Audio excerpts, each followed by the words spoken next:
오늘은 많은 분들이 궁금해하시는 요양보호사에 대해 이야기해 보려 합니다.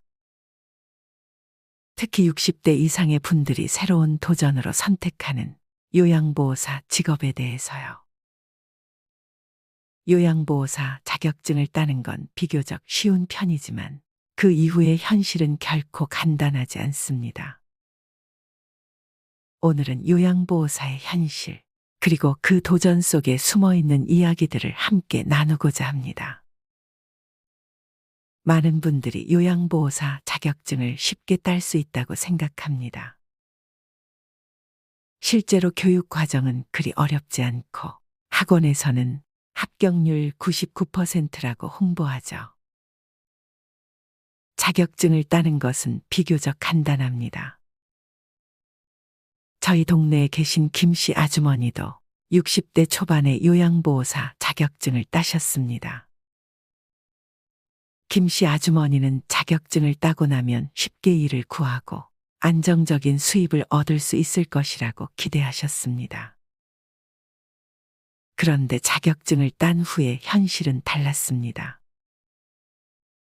요양보호사로 일하는 것은 단순히 어르신을 돌보는 일이 아니라 상당한 육체적, 정신적 부담이 따르는 직업이었어요. 요양보호사로 일을 하려면 8시간 동안 고된 일을 해야 하고 돌봄의 범위도 신체적인 것뿐 아니라 정서적인 것까지 포함됩니다. 특히 치매를 앓고 있는 어르신을 돌보는 일은 매우 힘듭니다. 한 지인의 어머님은 요양보호사로 일하면서 치매 어르신을 돌보는 일이 너무 힘들어서 일을 그만두셨습니다. 그 어르신은 기억력 상실로 인해 하루에도 여러 번 같은 물건을 찾고 때로는 가족을 알아보지 못하는 경우도 있었어요. 이런 상황에서 요양보호사는 어르신을 차분하게 대해야 하고 그분들이 불안해하지 않도록 도와야 합니다. 김 씨 아주머니도 처음에는 단순한 돌봄 정도로 생각했는데 막상 일을 하다 보니 정신적으로 너무 힘들다고 토로하셨어요. 요양보호사로 일하는 것은 육체적으로 고된 노동을 요구하는 것 외에도 감정적으로도 많은 것을 요구하는 직업입니다. 그렇다면 왜 많은 60대 분들이 요양보호사 자격증을 따고 이 일을 하려고 할까요? 가장 큰 이유는 경제적인 어려움 때문입니다. 요즘처럼 고령화 사회가 진행되면서 60대 이후에도 경제적으로 자립해야 하는 경우가 많습니다. 국민연금만으로는 생활비를 충당하기 어려운 분들이 많아지면서 새롭게 일을 찾아야 하는 상황이 발생하죠. 저희 동네에 사는 김 씨 아주머니도 남편이 돌아가신 후 국민연금 외에는 다른 소득이 없어 요양보호사 자격증을 따기로 결심하셨습니다. 처음에는 청소 일을 하셨는데 그 일도 힘들고 수입이 안정적이지 않아서 더 나은 직업을 찾으려고 하셨던 거죠. 그런데 요양보호사 자격증을 딴 후에도 기대했던 만큼의 수입을 얻기는 쉽지 않았습니다. 요양보호사의 월급은 보통 최저임금에 맞춰져 있고 한 달 내내 일해도 100만 원이 넘기 어려운 경우가 많습니다. 그러다 보니 김 씨 아주머니도 청소 일을 그만두고 요양보호사로 일했지만 경제적인 어려움에서 완전히 벗어날 수는 없었어요. 또 하나의 문제는 나이입니다. 요양보호사는 60대 이상도 많이 도전하는 직업이지만 실제로 일자리를 구하는 것은 쉽지 않습니다. 일부 요양원이나 가정에서는 나이가 많은 요양보호사를 선호하지 않는 경우가 있습니다. 체력이 약해 보인다, 너무 연세가 많다는 이유로 나이 많은 요양보호사분들을 기피하는 것이죠. 저희 어머니의 친구분도 60대 중반에 요양보호사 자격증을 따셨지만 막상 일을 구하려 하니 나이 때문에 거절당하는 경우가 많았어요.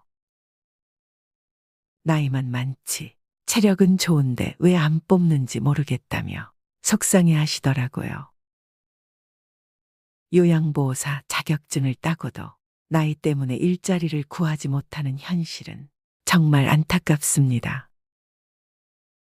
요양보호사로서 일하는 것은 단순한 신체 돌봄 이상의 일이 많습니다.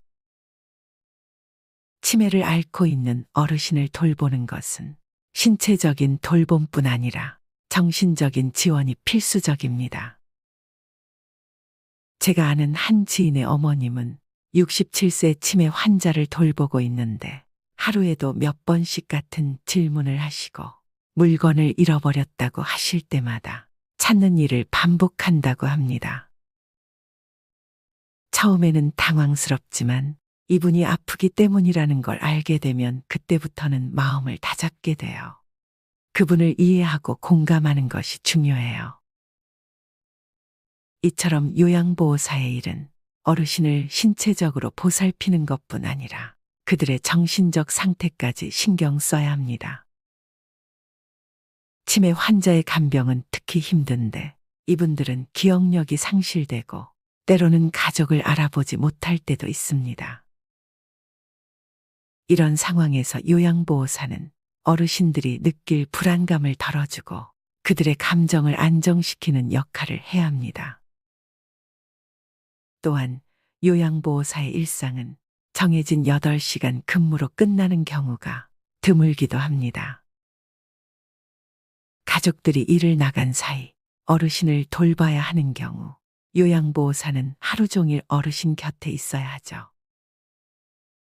쉬는 시간도 거의 없고 정신적 스트레스가 크게 쌓이기도 합니다. 간병의 무게는 요양보호사뿐만 아니라 가족들에게도 큰 부담을 줍니다. 제가 아는 친구의 어머니는 67세의 치매 진단을 받으셨습니다. 그 친구는 직장에 다니면서도 어머니를 돌봐야 했고 그 부담이 너무 커서 심리적으로도 어려움을 겪었다고 합니다. 엄마가 치매에 걸리기 전에는 전혀 상상도 못했어요. 처음엔 받아들이기 어려웠지만 이제는 엄마가 아기가 된 것 같아요. 엄마가 아기가 된 것처럼 돌봐야 해요. 은영 씨는 어머니가 음식을 씹고 삼키는 것조차 잊어버리셔서 매일 국에 밥을 말아드리고 반찬을 잘게 잘라드려야 한다고 합니다. 어머니는 혼자서 음식을 먹을 수 없는 상태이기 때문에 은영 씨가 모든 식사를 준비해 드리고 있죠. 간병은 가족에게도 큰 부담을 주는 일입니다. 치매 환자를 돌보는 것은 환자의 신체적인 문제뿐 아니라 그들이 일상적인 생활을 할 수 없게 만드는 병입니다.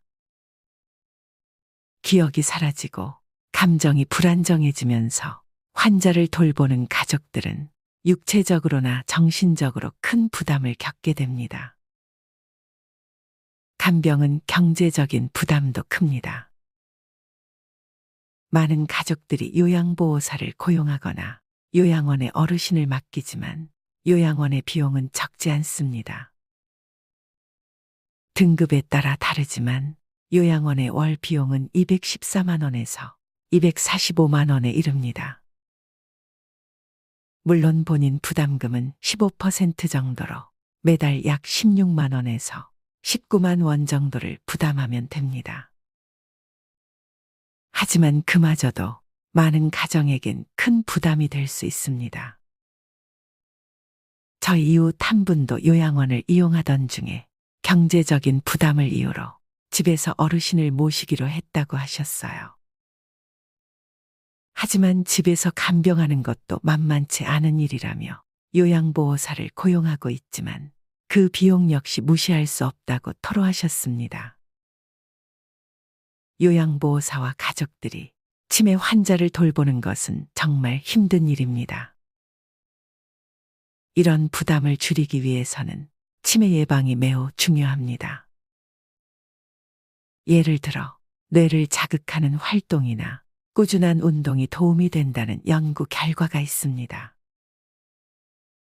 이를 통해 조기 발견과 예방이 이루어진다면 요양보호사의 업무 부담도 줄어들고 가족들도 더 건강하게 지낼 수 있을 것입니다.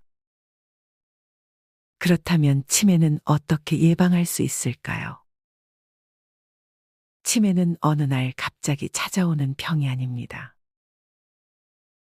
60대에서 70대 사이 전조 증상이 서서히 나타나기 시작하는데 이를 미리 알아차리고 예방하는 것이 중요합니다. 치매 예방을 위해 가장 중요한 것은 뇌를 자극하는 활동입니다. 저희 부모님께서는 치매 예방을 위해 꾸준히 운동을 시작하셨습니다. 특히 TV를 보시면서 가벼운 춤을 추기 시작하셨어요. 처음엔 어색했지만 지금은 매일 20분씩 춤을 추면서 뇌를 자극하고 유산소 운동 효과도 얻고 계십니다. 춤을 추면 심장 박동수가 올라가고 뇌의 활성화에 도움이 된다고 해요. 또한 빠르게 걷기도 치매 예방에 큰 도움이 됩니다. 저희 동네 어르신들도 걷기 모임을 만들어 매일 산책을 하시는데 고혈압이나 당뇨를 예방하면서 체중도 유지할 수 있어 좋은 운동이라고 합니다. 걷기 운동은 특히 60대 이후에 체력 유지와 치매 예방에 매우 중요한 운동입니다. 손가락 운동도 뇌를 자극하는 데 효과적입니다. 손등 박수나 손톱을 두드리는 간단한 운동만으로도 뇌의 전두엽과 두정엽을 자극할 수 있습니다. 저희 할머니께서도 매일 손가락 운동을 하시면서 머리가 더 맑아진 것 같다고 하셨어요. 마지막으로 새로운 것을 배우는 것도 치매 예방에 매우 중요합니다. 일기 쓰기, 글씨 쓰기와 같은 간단한 활동을 통해 뇌를 자극할 수 있어요. 새로운 것을 배우고 꾸준히 뇌 운동을 하면 치매 예방에 큰 도움이 됩니다. 우리는 모두 시간이 흘러가고 나이가 들어갑니다. 그 과정에서 우리에게 가장 중요한 것은 어떻게 노년을 준비하고 맞이할 것인가라는 문제일 것입니다. 나이는 피할 수 없는 자연스러운 과정이지만 그 과정을 준비하는 방식에 따라 우리의 삶의 질이 달라질 수 있습니다. 나이 듦을 받아들이는 법 담담하게 하지만 현명하게. 노화는 누구에게나 찾아오지만 그걸 어떻게 받아들이느냐가 중요합니다. 저 역시 노화를 실감했던 순간이 있었어요. 40대 초반, 어느 날 갑자기 계단을 헛디뎌서 굴렀던 경험이 있습니다. 그전까지만 해도 매일 아침 6시 기상해서 바쁘게 일정을 소화하며 사는 것이 자연스러웠는데 그때 이후로 제 몸이 예전 같지 않다는 걸 깨닫고 이제 내가 나이를 먹고 있구나라는 생각이 들었죠. 노화를 받아들이는데 가장 중요한 것은 속도를 줄이는 것입니다. 젊었을 때처럼 빠르게 움직이고 모든 일을 해내려고 하면 신체적으로나 정신적으로 지칠 수밖에 없어요. 저는 그때부터 일정을 천천히 조절하기 시작했습니다. 일찍 자고 일찍 일어나는 기본적인 생활 습관을 바꾸지 않으면서도 더 이상 서두르지 않으려는 마음가짐을 가지게 되었죠. 무엇보다 중요한 건 나 자신에게 여유를 주는 것이라는 깨달음을 얻었습니다. 노화는 우리의 신체뿐만 아니라 마음에도 영향을 미칩니다. 나이가 들수록 젊었을 때와 같은 속도로 살기 어렵다는 사실을 인정하고 변화에 맞춰 생활 방식을 조정하는 것이 필요합니다. 그렇다고 모든 것을 포기할 필요는 없습니다. 속도를 줄이면서도 자신만의 리듬을 찾아가는 것이 중요합니다. 인간관계의 정리와 재정립, 함께할 사람만 남기기. 노년을 맞이하면서 가장 신경 써야 할 부분 중 하나는 인간관계입니다. 젊을 때는 인간관계가 다양하고 폭넓게 형성되지만 나이가 들면서는 관계의 질이 더 중요해집니다. 더 이상 모든 사람과 좋은 관계를 유지할 필요는 없습니다. 함께할 가치가 있는 사람들과만 관계를 유지하는 것이 중요하죠. 저는 개인적으로 돈 거래를 하지 않는다는 원칙을 지키고 있습니다. 돈 문제는 관계를 어렵게 만들 수 있는 중요한 요인 중 하나입니다. 돈 거래가 들어가면 감정적으로 불편해질 수 있고 그로 인해 관계가 깨질 수도 있죠. 그래서 저는 금전적인 거래가 없는 관계, 순수하게 마음을 나누는 관계를 중요하게 여깁니다. 또 관계를 유지하기 위해서는 서로에 대한 존중이 필수적입니다. 나이가 들면서 사람을 선택하고 신뢰할 수 있는 사람들과만 관계를 이어나가는 것이 정신적으로도 큰 도움이 됩니다. 나이가 들어도 건강하게 사는 법. 노년을 준비하는 데 있어서 건강은 모든 것의 기본입니다. 건강을 잃으면 아무리 많은 재산이나 좋은 인간관계가 있더라도 그것을 누리기 어렵습니다. 그러므로 노년을 맞이하기 전부터, 특히 30대나 40대부터 건강을 관리하는 것이 필수적입니다. 건강한 노년을 보내기 위한 첫 번째 비결은 꾸준한 운동입니다. 매일 30분에서 1시간 정도의 가벼운 운동은 신체와 정신을 모두 건강하게 유지하는 데 큰 도움을 줍니다. 운동은 반드시 격렬한 것이 아니어도 좋습니다.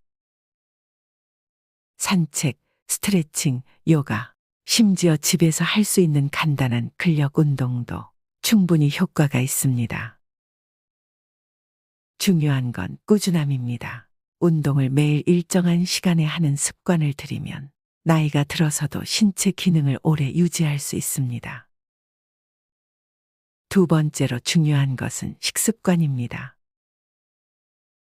건강한 노년을 위해서는 평소에 건강한 식단을 유지하는 것이 필요합니다. 특히 과식을 피하고 제때 적당량의 음식을 섭취하는 것이 중요하죠. 신선한 채소와 과일을 자주 먹고 가공식품이나 당분이 많은 음식은 줄이는 것이 좋습니다. 음주와 흡연을 절제하는 것도 중요합니다. 담배는 40세 이전에 끊는 것이 좋습니다. 그리고 술은 일주일에 2번 이하로 마시고 과음하지 않는 것이 건강을 지키는 비결입니다. 행복의 조건, 건강과 인간관계. 행복한 노년을 위해서는 건강뿐만 아니라 정신적, 감정적으로도 준비가 필요합니다. 하버드 대학의 연구에 따르면 행복한 사람들의 삶을 분석했을 때 7가지 공통된 조건이 있었는데요. 그중 4가지는 건강과 관련이 있고 나머지 3가지는 인간관계와 관련이 있었습니다. 첫 번째 조건은 안정적인 결혼 생활입니다.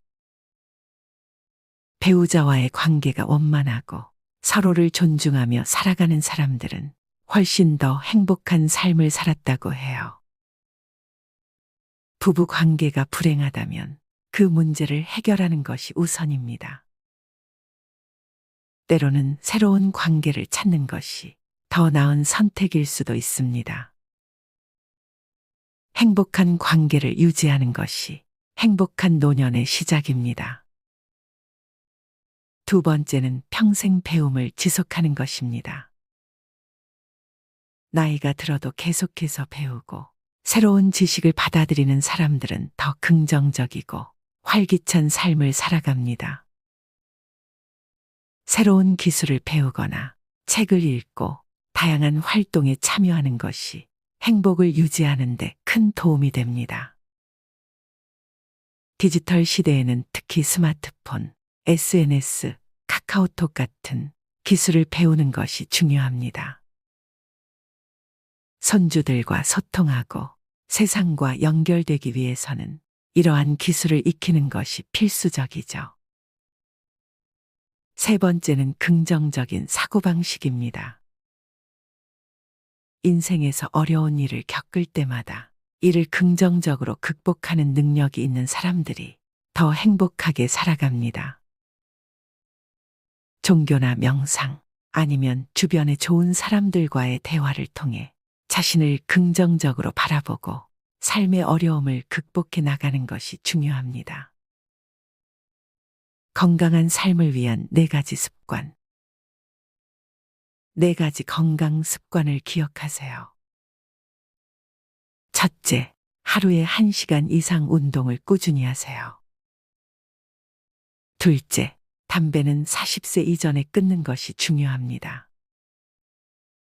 셋째, 술은 일주일에 2번 이하로 마시고 적정량을 유지하세요.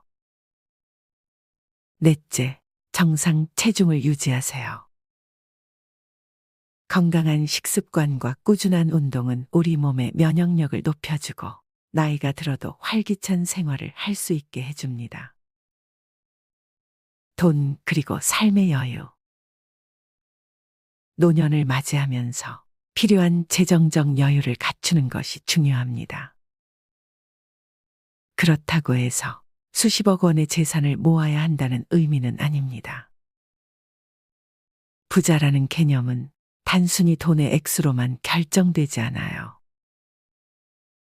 많은 사람들이 말하는 진정한 부자의 기준은 내가 원하는 것을 먹고 싶을 때 먹을 수 있고 하고 싶은 일을 할 수 있을 정도의 여유입니다.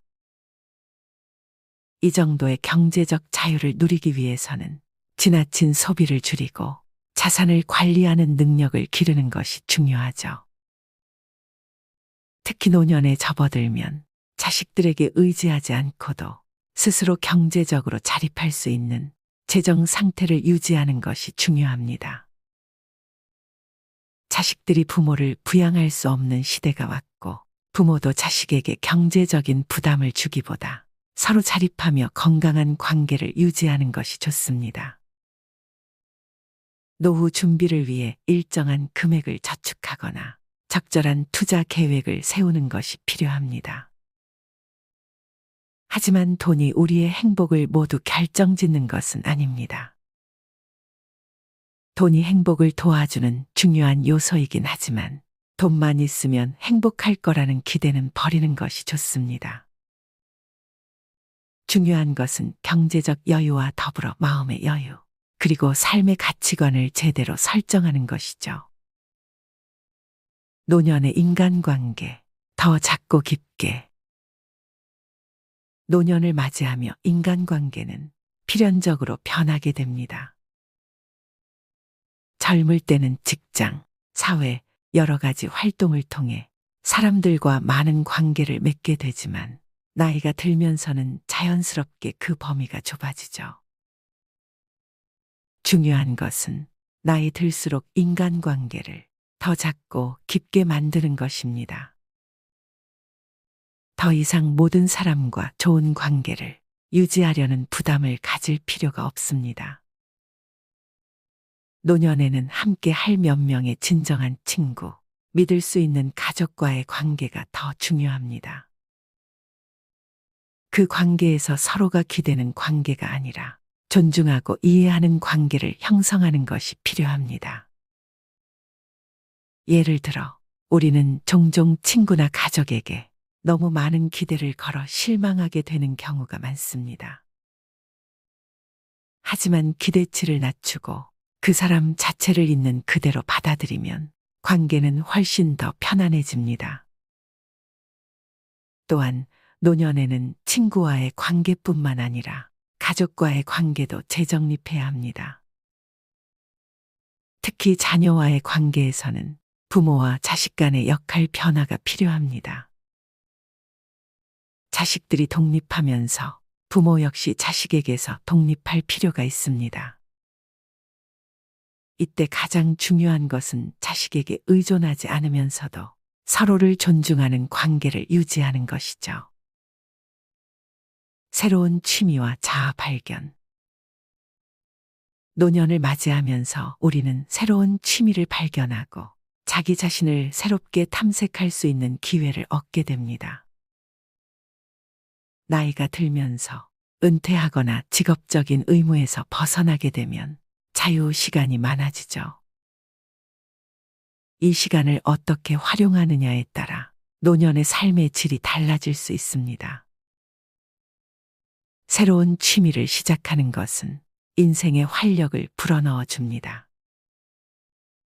요가, 골프, 수영 같은 신체 활동부터 그림 그리기, 음악, 글쓰기 같은 예술적 취미에 이르기까지 무엇이든 상관없습니다. 중요한 것은 즐거움과 성취감을 느낄 수 있는 취미를 찾는 것입니다.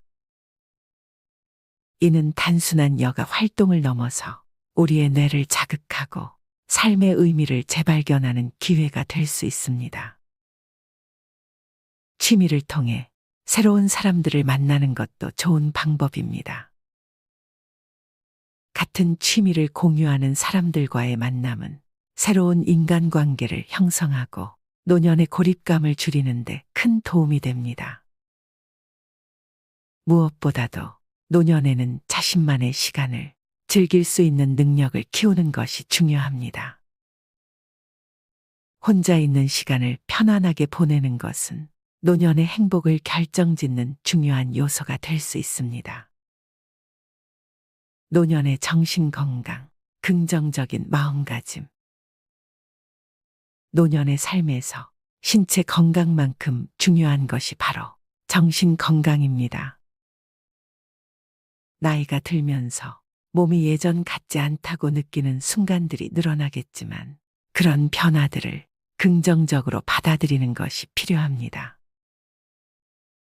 노화는 불가피한 과정이지만 이를 자연스럽게 받아들이고 그 안에서 행복을 찾는 것이 중요합니다. 긍정적인 마음가짐을 유지하는 것은 매우 중요한데요. 스트레스나 불안을 줄이기 위한 명상이나 마음 챙김 훈련이 도움이 될 수 있습니다. 또한 자신에게 맞는 삶의 속도와 리듬을 찾는 것이 중요합니다.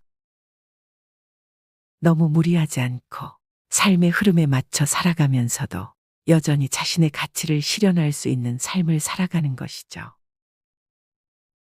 우리는 종종 나이가 들면서 성취감이나 자존감이 줄어든다고 느낄 수 있습니다.